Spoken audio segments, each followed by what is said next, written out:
एक बार महात्मा बुद्ध जी के पास एक औरत जो है रोते हुए दौड़ते हुए एक लाश लेकर आई और भगवान बुद्ध के चरणों में गिर गई और लगी चिल्ला चिल्ला के रोने। कहने लगी, भगवान हमारे पुत्र की रक्षा कर लीजिए।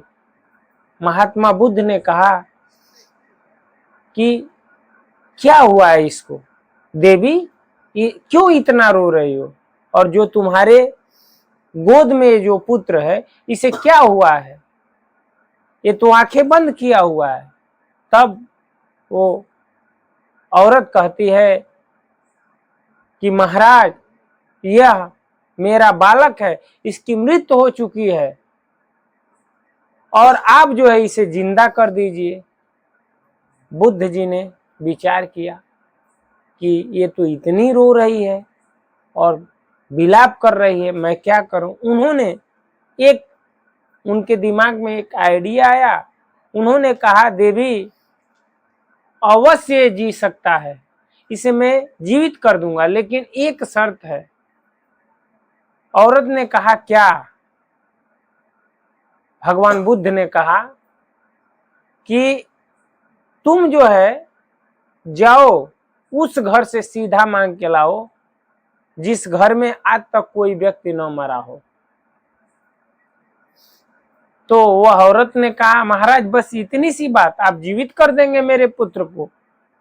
महात्मा बुद्ध ने कहा, हाँ आप जाइए, लेकिन शर्त रहे कि आप उसी घर से भिक्षा मांग कर लाइएगा जिसके घर आज तक किसी की मृत्यु नहीं हुई हो। वो वहीं पे छोड़ दी, अपने पुत्र के लाश को छोड़ दी और पागल की तरह भागने लगी गांव के तरफ, क्योंकि उसका पुत्र जो है मर चुका था। वो अपने पुत्र के लिए, माता जो है इतनी तेज भाग रही थी कि मैं जल्दी से जल्दी भिक्षा ला दूं और ये बुद्ध हमारे बच्चे को जीवित कर दें। भागती हुई गांव में गई। सब जान चुके थे कि इसके पुत्र की मृत्यु हुई है। जाकर बोली कि मुझे भिक्षा दे दो, तो थोड़ा सा मांगती, ज्यादा लोग लेकर आते थे, क्योंकि वो सब जानते थे कि इसके पुत्र की मृत्यु हो गई है। लेकिन जब वो भिक्षा लेकर आते थे तो उसे याद आ जाता था भगवान बुद्ध की बातें। तब वो कहती थी कि भिक्षा देने से पहले बताइए, आज तक आपके परिवार में किसी की मृत्यु नहीं हुई है? तो व्यक्ति कहता कि नहीं नहीं, ये क्या कह रही हो, हमारे घर में मृत्यु हुआ है, हमारे दादा मर चुके हैं, हमारे दादा के दादा मर चुके हैं। फिर उस घर से दौड़कर दूसरे घर जाती, फिर वही बात, तीसरे चौथे, ऐसे करते करते कई घरों तक गई और कई लोगों का यही जवाब पाई। जब उसे जवाब यही मिलता रहा कि अरे ये क्या कह रही हो, कोई ऐसा है, ये मृत्यु लोक है, यहाँ जिसका जन्म होता है उसकी मृत्यु होती है, तुम क्या कह रही हो। तब इसे जो है ज्ञान हो जाता है, क्योंकि भगवान बुद्ध जो थे अगर स्पष्ट रूप से ये कह देते कि नहीं नहीं, ये तो सत्य ही बात है, सबको मरना है, तो शायद ये औरत समझने में थोड़ा टाइम लगाती। लेकिन बुद्ध जी ने, भगवान बुद्ध ने अपने ज्ञान द्वारा उस औरत को जो है ऐसे ज्ञान दिलवा दिया समाज से, जो तुरंत समझ गई। उसे यह ज्ञान हो गया कि मैं कोई अकेली औरत तो हूं नहीं, मेरा अकेला घर तो है नहीं कि किसी की मृत्यु हुई है। जो जिसका जन्म होता है, हर एक घर के, हर एक परिवार के, सबके घर के लोग मरे हैं, तो ऐसा मैं क्यों रह रही हूं? ऐसा मैं पहली माता तो हूं नहीं कि मेरे पुत्र की मृत्यु हुई है। अनंत माताओं के पुत्र मरे हैं, अनंत बहनों के भाई मरे हैं, अनंत औरतों के पति मरे हैं, तो मैं इतना क्यों विलाप कर रही हूँ? वो जो है फिर जो है वहां जाती है और महात्मा बुद्ध के चरणों में गिर जाती है, उनसे जो है शिक्षा लेती है और जो है उन्हें अपना गुरु बना लेती है और फिर अपने पुत्र की लाश लेकर जो है चली जाती है और उस लाश का जो है अंतिम संस्कार कर देती है। मित्रों, हमें जो है यह कहानी यही सिखाता है कि हमें इस मोह के जाल में नहीं पड़ना चाहिए। हम यहाँ आए हैं, पढ़ाई करते हैं, पढ़ाई करते करते और आगे बढ़ते हैं, बड़े हो जाते हैं, नौकरी पाते हैं, शादी होता है, विवाह होता है, बाल बच्चे हो जाते हैं, फिर से जो है अपने बच्चे के शादी हो जाते हैं, नाती पोते हो जाते हैं और हमें लगता है कि हम यहीं रहने वाले हैं, हमें लगता है कि हमें यहीं पे बसना है। लेकिन मित्रों, ये बातें बिल्कुल गलत है। हम यहाँ कैसे रह सकते हैं? यहाँ तो मृत्यु लोक है, आज नहीं तो कल मृत्यु होने वाला है। हमें ये जानकारी है कि हम यहाँ सदा नहीं रहेंगे, फिर भी जो है हम इतना डिमांड कर लेते हैं, इतनी बड़ी बड़ी बिल्डिंग मंजिले जो है घर बनवाते हैं, बड़ी से बड़ी बिल्डिंग बनवाते हैं, जैसे लगता है कि हजारों और करोड़ों बरस रहना है। मित्रों, हमको और आपको ये पता है कि एक न एक दिन मृत्यु हो ही जाएगी, फिर भी हम इस लालच में पड़े हैं। टाटा की बड़ी बड़ी छड़ें डलवाते हैं, ये सीसी सीमेंट का जो है उसमें सीमेंट लगवाते हैं कि हमारा घर मजबूत रहे। किस लिए?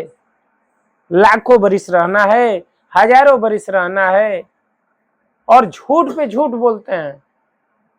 कोई आपको फोन किया कि अजी आप कहाँ हैं? आप दिल्ली? बोल देंगे हम तो फरीदाबाद हैं। बताइए कितना बड़ा झूठ बोल रहे हैं। और ये पता है कि एक ना एक दिन इस लोक को छोड़ देना है। दूसरे का पैसा ले लेते हैं, वो मांगता है, आप कहते हैं कि नहीं भाई साहब नहीं हुआ, भले आपके पास है लेकिन उसे परेशान करते हैं। बताइए ये क्यों हम झूठ बोलते हैं? और झूठ बोलना शास्त्रों में कहा गया है पाप है और सत्य बोलना ही सबसे बड़ा धर्म है। लेकिन हम यही चीज नहीं करते हैं। हमारे जीवन की सच्चाई है कि हमें मरना है, लेकिन हर एक मनुष्य यही चाहता है कदाचित ये बात असत्य हो जाए। सबको पता है कि एक न एक दिन मरना है, लेकिन सब यही चाहता है कि हो सकता है कि कभी गलत हो जाए, लेकिन ये कभी गलत नहीं होगा। जब मौत आएगा ना तो आपको जो है एक क्षण के लिए जो है इधर उधर घूमने का मौका नहीं देगा। अरे इसलिए कहता हूं, अगर आपको समय मिला है तो समय रहते ही उस नारायण को पहचानिए, उस हरि को पहचानिए और जो असत्य के मार्ग पे गए हैं वो जो है सत्य के मार्ग पे आ जाएं और जो है ईश्वर का भजन करें, ईश्वर का कीर्तन करें, ईश्वर का गुणगान करें और समाज में जो है अच्छी कीर्ति जो है फैलाएं और उसका जो है उदाहरण पूरे समाज को मिले। और ये कोई लाखों और हजारों बरस की तपस्या नहीं है मित्रों। आप जो है कुछ भी हो जाए, आप सत्य के मार्ग पे चलिए। ये जानिए कि हमें एक ना एक दिन हमें मृत्यु होना है और जब मृत्यु ही होना है तो यहाँ मैं क्यों झूठ बोलूं? किस वस्तु के लिए यहाँ झूठ बोला जाए? क्योंकि यहाँ झूठ बोलकर दूसरों को लूट लूट कर जो धन एकत्रित करते हैं, इकट्ठा करते हैं। अगर कोई कह देना धन तो दूर की बात है, एक सुई भी आप लेकर दूसरे लोग नहीं जा सकते हैं, क्योंकि जो आप कमाए यही रह जाता है और कर्मों का गांठ जो है आप जो है यहाँ से लेकर जाते हैं और फिर अगले जन्म में जो है आपको फिर उसी का परिणाम मिलता है, उसी के फल स्वरूप फिर जो है अगला जन्म होता है।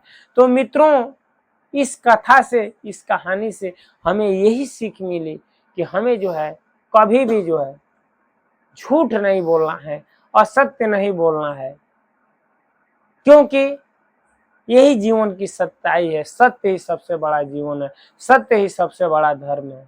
और यह सत्य अगर पता होगा तो आप जो है ना दुख में पड़ेंगे ना सुख में पड़ेंगे। मित्रों, ये जो महिला और भगवान बुद्ध की जो वार्ता हुई, इससे हमें यही सीख मिलती है कि ये संसार नाशवान है और ये बात हमें सदा याद रखना होगा। अगर यह बात स्मरण रहेगा हमेशा कि हमें एक न एक दिन मरना है, तो हम फिर अपने जीवन में कोई गलती नहीं करेंगे।